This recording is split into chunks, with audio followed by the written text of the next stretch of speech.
All of my opinions are of course objectively correct, so don't even bother commenting if you disagree. I ran these reviews personally by God, and we agreed, so just don't even bother. There are some spoilers, but I'll tell you before I drop them. Number 37, Dead Last, Sword Art Online. This is not only easily the worst show I've ever seen, but I'd wager a bottom 10 show ever made. This was the second anime I ever watched after Seven Deadly Sins because my idiot friend told me I should watch it. Needless to say, we are no longer friends. The concept when I first saw it was pretty cool. People get trapped in a video game, and if you die in the game, you die in real life. That's pretty cool. I was following along at this point, but by episode 3, they start solving mysteries. Okay, sure. At first, why not?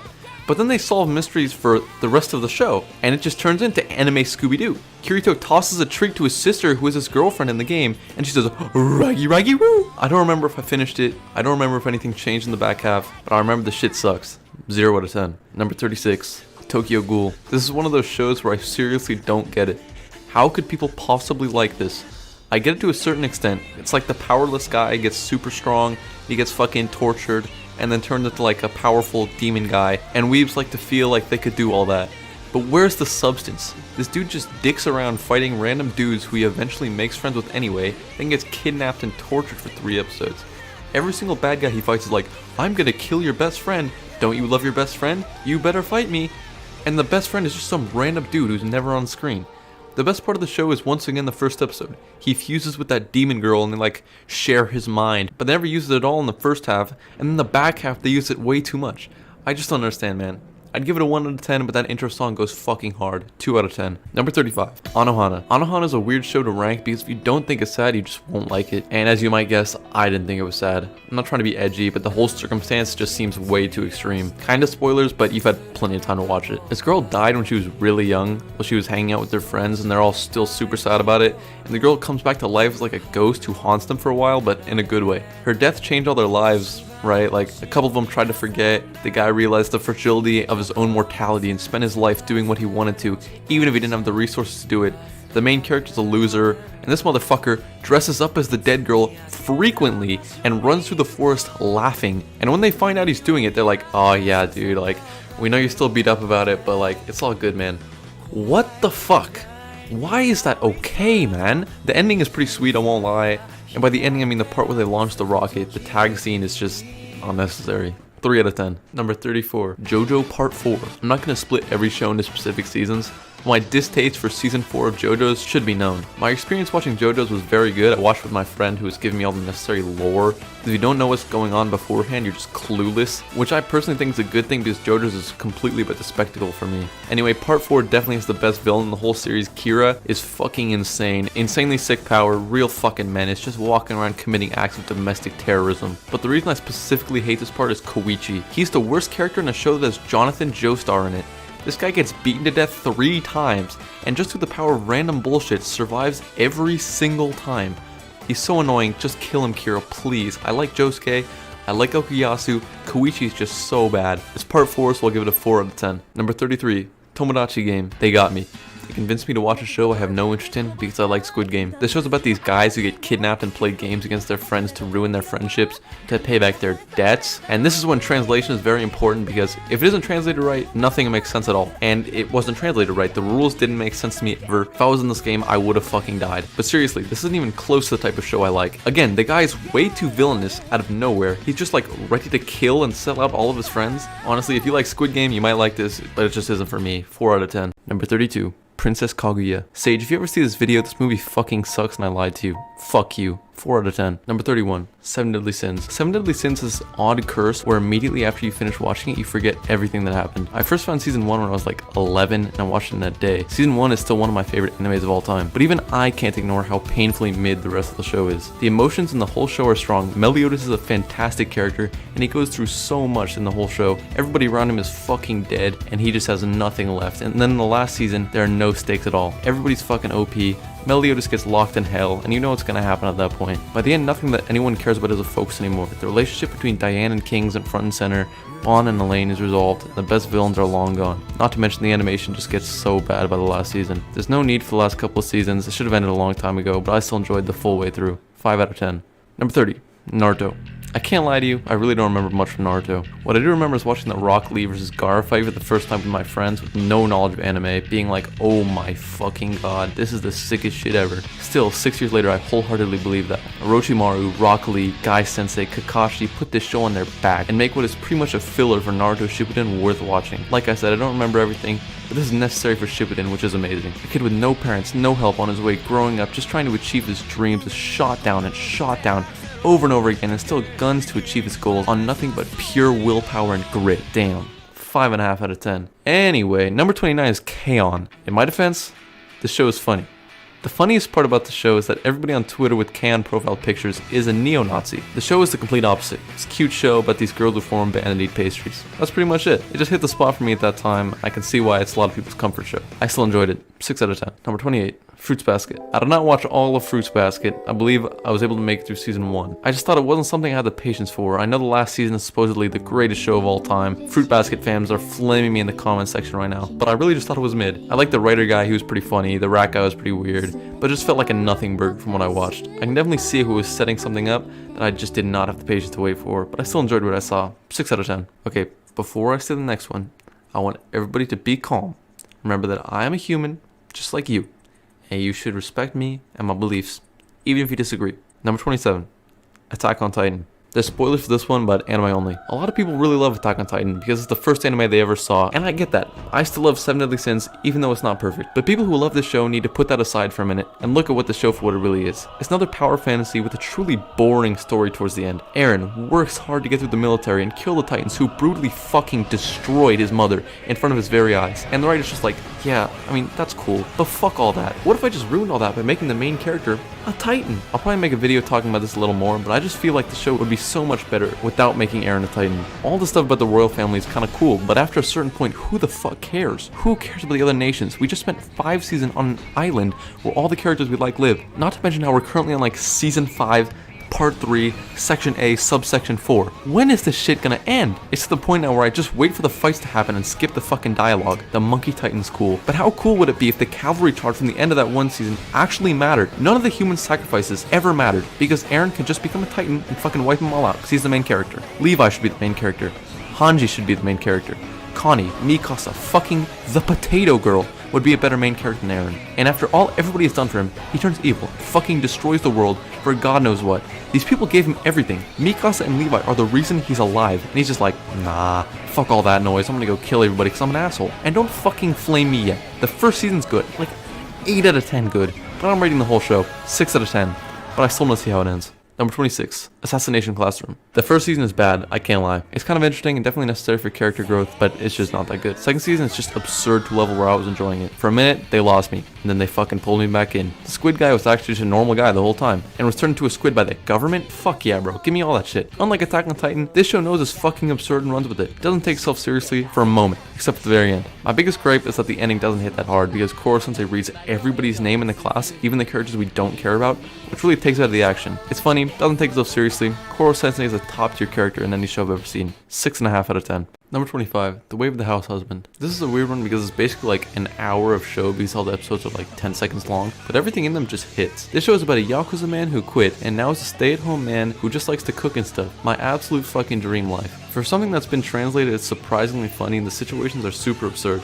Everybody's trying to get the main character to be like a mafia guy again, but instead of doing that, he just fucking cuts carrots with a shocking intensity. Even the cat episodes are good.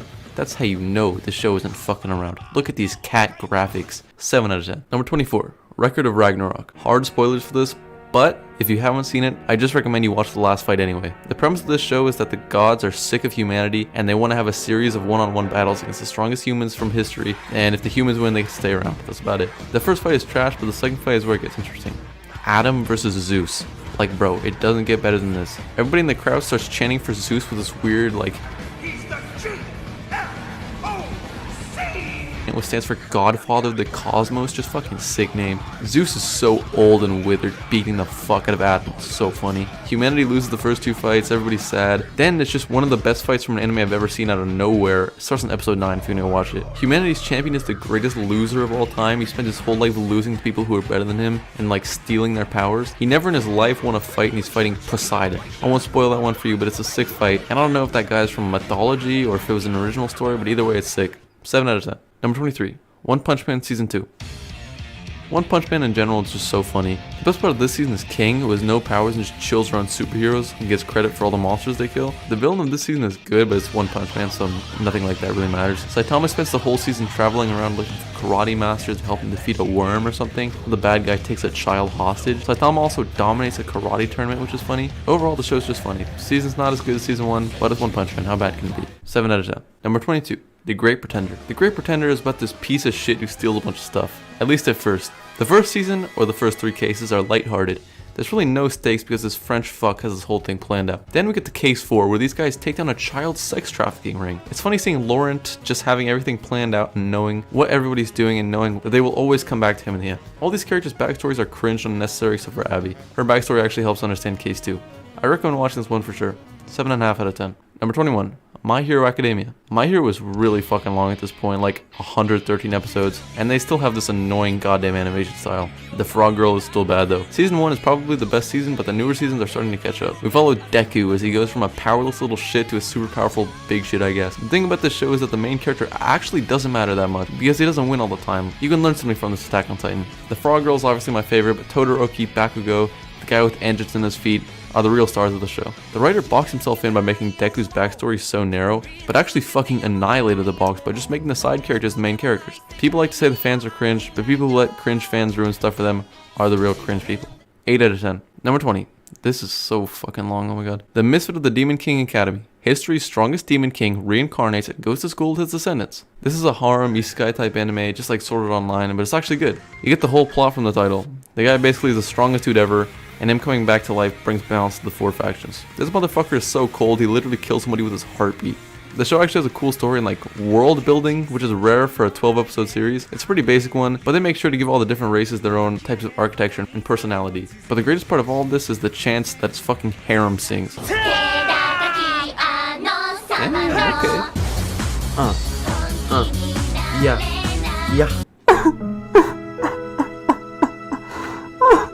There'll probably never be a second season of this, but it's still fire. 8 out of 10. Number 19. Your Name. This is a rare example of an anime movie where the story is too good. There is no possible way that any writer can pack as much shit as this story needs to fully realize itself within 2 hours. There's too much stuff going on in here. It should be its own anime series. It's hard to explore the full story of both the girl and the guy, especially because they have such vastly different lives and backstories. I'm not putting all the anime movies I've watched on here because to me this is as good as one can get. Most of the movies I watch focused on one of 2 things, either animation or story, and the other one suffers because of that. And then there's Princess Kaguya that has neither. This is a rare exception where the animation is as good as the story. I think it's cool how different their stories are, but the part with the meteor was just out of left field. The whole last 20 minutes of the movie are just strange till the end. Ultimately, the story was really good the whole way through, and even the animation was good. 8 out of 10. Number 18. Saiki. This show's about Superman with all sorts of mind-reading powers and stuff. It's all about his frustrations about how he doesn't want to be a superhero and how he begrudgingly saves the world every now and again. New characters come in who have different superpowers, like she can tell you when you're gonna die, this guy never shuts the fuck up, and this guy's rich. The show actually uses the medium of animation instead of other funny type shows that just have their cheeky little jokes in them. What I mean is like, Nendo looks stupid, and he is stupid, that's his character trait. There's not really much I can say about this one, because it's not really a continuous plot or anything. The worst thing about Saiki is that a comedy show can only be so good. 8 out of 10. Number 17. Bungo Stray Dogs. My biggest complaint about good old Bungo is the powers are barely powers. Everybody has their limitations of their power, and most of them are just terrible. The strongest guy in the show's power is that he can turn himself into a cat, and the main guy's power is that he can turn himself into a bigger cat. Really creative. The best part is that every season gets better and better. The first season's about like chilling in an office and Dazai wanting to kill himself. The second season's about killing rich people and Dazai wanting to kill himself. And the third season's about an orange-haired guy and Dazai wanting to kill himself. The most common theme in the show is that gingers suck. 8 out of 10.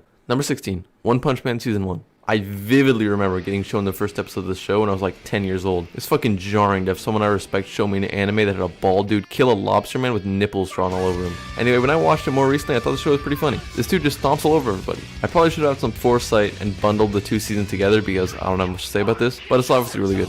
8 out of 10. 8 out of 10. Number 15. Naruto Shippuden. This is another one I don't remember a lot from because watching it for me was like a fever dream. This shit is so long. I was watching the show like a 9 to 5 office job. I deserve financial compensation for the overtime I put in watching Naruto Shippuden. But after sitting through the Amazon rainforest that is the filler and weird shit in this show, it's amazing. All I have to say is Itachi. A kid literally killed himself because Itachi died. That's how good he is. Then we get to the part where Sasuke's dad just annihilates thousands of ninjas by summoning a fucking meteor. You know this shit is sick because of all the AMVs everywhere about this fight. The worst part is that the shit with the eyes is really weird. Everybody's killing each other just to get slightly better eyes. Like the purple ones are good, but the red ones are like genjutsu type power. It's all really weird, and if you stop paying attention for a single nanosecond, nothing makes sense. Which makes the last boss fight even worse. Madara should have been the final fight. The Queen of Chakra is so bad and just came out of nowhere. At the end of the day, it's a great show, but I will never recommend it to anybody because it's so fucking long. 8 out of 10. Number 14. Full Metal Alchemist Brotherhood. I fucking love it when the main character is not an unstoppable godlike entity. For a main character to be real, they have to lose at least a little bit. This motherfucker doesn't have a dad, and while trying to revive his mom, killed his brother and got rid of half of his limbs. In terms of limiting your character, it can't get any better than that. They limit everybody else by making them use these shitty little pentagrams so that they can do alchemy. This show's interpretation of God and equivalent exchange is sick. God is constantly supervising everybody who does alchemy and making sure they don't sneak one on him. The idea of the dad creating the villain like millions of years before the kids were even born is crazy. Ling Yao is the best character in the show. I can't say much about him without spoiling it, but he's just the GOAT. The villains aren't that good except for NB, but the rest of them basically pose no threat whatsoever. Maybe I just have an extremely short attention span, but again, I thought it was a bit too long. I would have loved if they'd focused on the stuff with God a little more, but I felt the stuff with their dad was a little bit unnecessary towards the end. The outro is still my most played song on Spotify of all time. 8.5 out of 10. Number 13. Silver Spoon. I've really been resisting saying this because I've been tempted, but I just want to let you know the floodgates are about to open. Oh my god, this motherfucker just like me. He's naturally smart and talented at math and school in general, but he feels like he was handed everything he has. He decided that he doesn't want what going to a good college and following in his brother's footsteps would give him. He doesn't want to be relegated to a life behind a keyboard that he hates, which is what being a YouTuber is for me, but my keyboard is cooler, it has lights in it. Now legally you can't tell anyone who hasn't seen it what Silver Spoon is about, because if you ever do, nobody will watch it. But I have acquired a pardon from the President of the United States of America. These guys work on a farm for their college and harvest like eggs and wheat and stuff. The main character's out of place, out of his element. He can't rely on books anymore. It's all based on practical and hands-on experience. The end actually had me sad. The show is great. I'm guessing a lot of people haven't watched it, so go out there and fucking watch it right now. 8.5 out of 10. Number 12, Vinland Saga. Finally, my people who have been oppressed for centuries get some representation. A Danish show about Danish people going around doing Danish activities like killing British people. The animation of the fight scenes goes insanely stupid. The characters in the show work so well together. Thorfinn's basically a blank slate and clearly takes on influence from Askeladd and Canute, and basically everybody who's around him. Speaking of Askeladd, you'd be hard pressed to find a better character. So many twists and turns in his lore, and the ending for his character is so fitting, and sets up Canute to be the next version of him. The worst part that a lot of people have talked about is that no matter what, everybody in the show speaks the same language. You have to remember what language everybody's speaking because nobody in real life speaks the language they're doing in the show. I guess it's hard to find somebody in Japan who speaks French, Japanese, English, and Danish, but come on. My friend and I would have won Jeopardy because I knew an answer to a question because of this show, but he wouldn't fucking write it in. I'm so incredibly hyped for the rest of it. 9 out of 10. Number 11. Mushoku Tensei. This motherfucker just like me, bro. Actually, I wish I could live like this, but I have too many ambitions. I fucking hate isekais, as you might have guessed by the fact that the only other isekai on here is a 0 out of 10. That being said, this is easily the greatest isekai of all time. ReZero fans, you can go fuck yourself. It's great that every character is their own person. Every character has their own ambitions, their own past, and goes about living their own lives. Rudisa's mentor literally disappears for half the show to live her own life, and is only coming back to the newer seasons. They gotta finish the shit immediately because the last season was top tier. This show is only gonna get better. It's 9 out of 10. Number 10. Me. Like this video if you made it this far and consider subscribing. I've been making a ton of videos recently and I'm gonna keep making them. So if you like this one, you like the other ones. I also have a Patreon, my summer job fell through and I need money to go to Canada. I posted videos about the entire process of making this video on there, and I'll keep doing that for all the other videos I make. Anyway, number 10, 7 Deadly Sins Season 1. What did you expect? I've been talking about this season for the whole video. To this day, Bon is still my favorite character in any anime. That being said, every single character can feasibly be my favorite character. Meliodas is super physically strong, but just gets violated by everybody and has to deal with his fate for all of eternity. The King of Camelot has a cool pet cat, Merlin, King, Diane, all of their backstories are amazing. As I've been saying for the shows I really like, the main character can't just be constantly winning. Meliodas and the entirety of the 7 Deadly Sins are bound together by all of their losses. King abandoned his people, Bon lost his fox dad, Diane was shunned from the race of giants. The show takes the world building from Misfit of the Demon King Academy and cranks it up to 11. The worst part of this show is that it takes place in the British Isles. 9 out of 10. Number 9. The Promised Neverland. With anything Promised Neverland related, it's important to say that I did not watch the second season, and you shouldn't watch it either. Anyway, whoever wrote this is fucked up in the head for real. Seriously, how does anybody come up with this shit? It's basically about a daycare, but instead of caring for children, they're raising them like pigs for the slaughter, and selling their organs to a race of demons, who only allow humans to survive in order to raise children so that they can eat their brains. And the children from this specific farm have the tastiest brains apparently. Who the fuck can come up with this? I'm not even kidding when I say this is one of the reasons I'm vegetarian now. I have a theory that this show is meant to be filmed more of a hidden camera TV shows type style, because the camera angles are really strange, like somebody's trying to hide. That's why I think this is a rare show that would be better as a live action.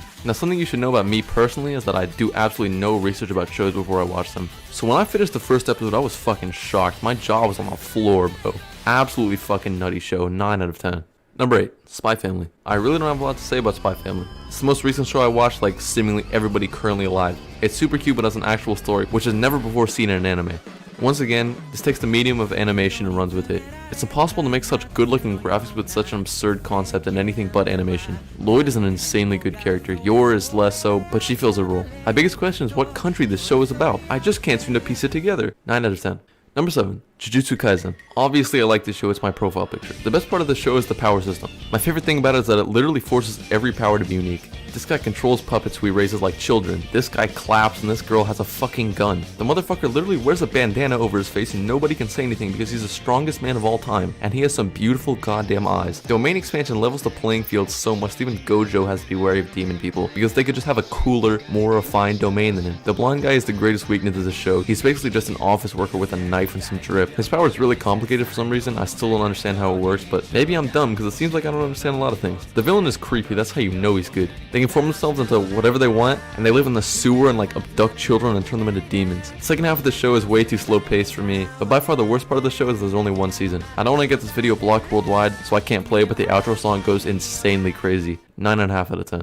Number 6, Dr. Stone. The first thing I should talk about is how bad the advertisements for Dr. Stone are. When I was watching Jojo, I saw endless ads that showed like eating noodles and like trees and stuff, and that was it. Whoever made those ads deserves to be fired. This is potentially the best plot in existence. It warns us about how Brazil will lead to the end of the world. Senku is the best part of the show. This man is built insanely different. Everybody he has ever known turns to stone, and his first instinct is to start counting so he knows exactly how long he's been in the stone. He was in there for 3,000 years. He figures out everything about the new world and wants to bring back every single person in the world with the power of science. Then on the other hand, there's Tsubasa, who's just the strongest dude ever. First thing he does is kill a lion. Then he just starts killing everybody else. I love how they show how to actually make all the stuff on like a sidebar. I can't wait until they show how to make a letter bomb in Dr. Stone. This is a light spoiler, but the most interesting thing to me is that the people who didn't get stuck in stone started a civilization and they wrote books about what they knew to try to help future generations in like cute stories and stuff. That made me think we could have had that in real life and we would literally never know about it. The animation of every character but Senku and Chrome is bad, but I guess it's to show how inbred they are. 9.5 out of 10. Number 5, Horimiya. This is another show I have very little to say about, but something you should know about me is that I have absolutely no bitches whatsoever. My go around for that is watching romance animes to live vicariously through 3D characters. Everything in the show just hits to a point where I can't exactly explain why I like it. It's almost a perfect show. The animation is amazing, the story is great, and all the characters fit together perfectly. The only thing wrong with it is that the dad isn't in more of the show. 9.5 out of 10. Number 4, Ping Pong the animation. I'm gonna guess a lot of you haven't heard of this one, so I'm gonna keep it pretty spoiler free and give a plot summary. The story follows Makoto, who's basically a robot as he climbs the ranks of the Japanese high school ping pong scene. He gets scouted and picked up by some old coach. Friend Peko is the opposite. He plays for his own enjoyment and doesn't really care about his life. Their school sucks horse cock compared to Ryuichi's school, and he farms them every year. He's so good he has advertisements about him. The show basically plays out like every high school sports movie. It actually closely resembles High School Musical 2. Everything Makoto and Ryuichi do is for ping pong. They train all day, neglect their social lives, and give up everything just to be called the best. But they're not happy. At the end of the day, they realize that none of it mattered. They didn't even become pro players. Now they talk sparingly, reminisce about the good old days, like all friends do at some point. This show is really about life. It shows us that at the end of the day, all we do is pointless if we don't take a few minutes every once in a while and reflect on how far we've come. 10 out of 10. Number 3, Rent a Girlfriend. What the fuck? This guy has Rent a Girlfriend over Attack on Titan. What? Guys, hear me out. I like this one. What the fuck? This is a rare show where every character is just like me for real. Chizuru is the ultimate hustler. Kazuya is like, yeah, we should be together forever to like please both our grandparents who basically raised us and like mean the world to us, you know. Yeah, just fucking pay me for the rest of my life and I'll do that for you for sure. This guy's just like me too. He's the stupidest motherfucker alive. He infinitely rams his head into the brick wall that is Chizuru when he has a stupid amount of bitches at his disposal. I guess that part's not like me, but whatever. Just like Horimiya, there's basically nothing I can say about this except that you have to watch it legally. This girl's name is Mommy Nanami, bro. What more could you ask for? If you think the main character is cringe, fuck you, wake up, there's more to life than just shonen. 10 out of 10. Number 2, Hunter x Hunter. This is another one of those shows that I probably will end up making a separate video about. All 6 stories of Hunter x Hunter tells bang for different reasons. The first season sets everything up and paints us the picture for what the rest of the show is going to be like. Gon is literally killing himself so that he can get his Hunter's license. Killua is just chilling the whole time because of the fucking super soldier. And Leiryu and Kurapika are there too. They're never really focused, which sucks, but the writer's writing again, so maybe soon. Season 2 is pretty weak, but Nen is such a sick power system. Anytime a character limits themselves on purpose is amazing to me. Kurapika only being able to attack the phantom troops that his attacks are stronger is such a sick sick idea. The third season has more world building, showing us how strong the Phantom Troop is. Chrollo is such a fucking amazing villain, bro. The Phantom Troop in general is just the best villain organization I've ever seen. Season 4 is an isekai type thing where they play volleyball in like a JRPG. Season 5 is literal perfection. It doesn't get any better than this. Everything the show has been building towards, every moment of trial and tribulation is nothing compared to the threat posed by the Chimera Ants. Meruem is great. He's so uninterested with being the strongest dude ever. He's a character I've never seen before, and one I believe can't be done right in any of the show besides Hunter x Hunter. This dude just wants to beat Komugi at Gungi. That's his life's greatest dream. I guess it's like to show the undying will of the human spirit, but fuck all that. I think it's just to show how good humans are at board games and that turtles can never beat us. The ending for these characters dying right next to each other after a top 2 fight in anime is so perfect. And Gon sacrificing absolutely everything for his revenge for Kite, oh my god. The story's just building and building every arc, every fight, culminating in a beautiful moment where after years of work, Gon finally, triumphantly reconnects with his father, powerless, but finally happy, in an ending that made grown men cry. He's finally able to enjoy a peaceful moment with the man who was all for, the last person who can possibly remind him of the home he misses so dearly. Now, literally looking down at all of his progress, Gon's story of pain and misery is finally over. 10 out of 10. We finally fucking made it, baby. Number 1. Gurren Lagann. I'm gonna guess a lot of people watching this haven't seen Gurren Lagann. If you're one of those people, pause this video right now and go watch it. I can't stress enough it's the greatest piece of media ever made, aside from Pony's Magic Ride. There's so much I want to say about it that I just can't without spoilers, but I'm gonna do my best for you. The first 15 episodes follow a young Simon as he escapes from his home underground, revolting against everything he has ever known, with his friend who's more like his father figure, Kamina. There aren't enough positive adjectives in the world to describe how much of an impact Kamina makes on the show. He drops banger quotes, inspires Simon to actually move the story forward, and basically is the show for the first 8 episodes. But the funny thing about Gurren Lagann is that it's actually 2 10 out of 10 animes, separated by an episode by the guy who made it. The second half is arguably more beautiful than the first half, with an adult Simon clearly a spitting image of Kamina, establishing a civilization, the first of its kind after Gunman's reign over the planet. Their objective is to fight the moon. Why not? Stupidest thing is that it works. The villain this time is basically God. He uses the power of friendship in like a cool way to kill God, who's also the moon. Seriously, there's no anime out there better than Gurren Lagann. Music, animation, story, all connect to make something beautiful. I give it the rare, coveted 11 out of 10. If you made it this far without skipping, and only if you did it without skipping, I will take your anime recommendations. Thanks for watching. But if you think Gurren Lagann is a fan service, kill yourself. That's for you, Michael.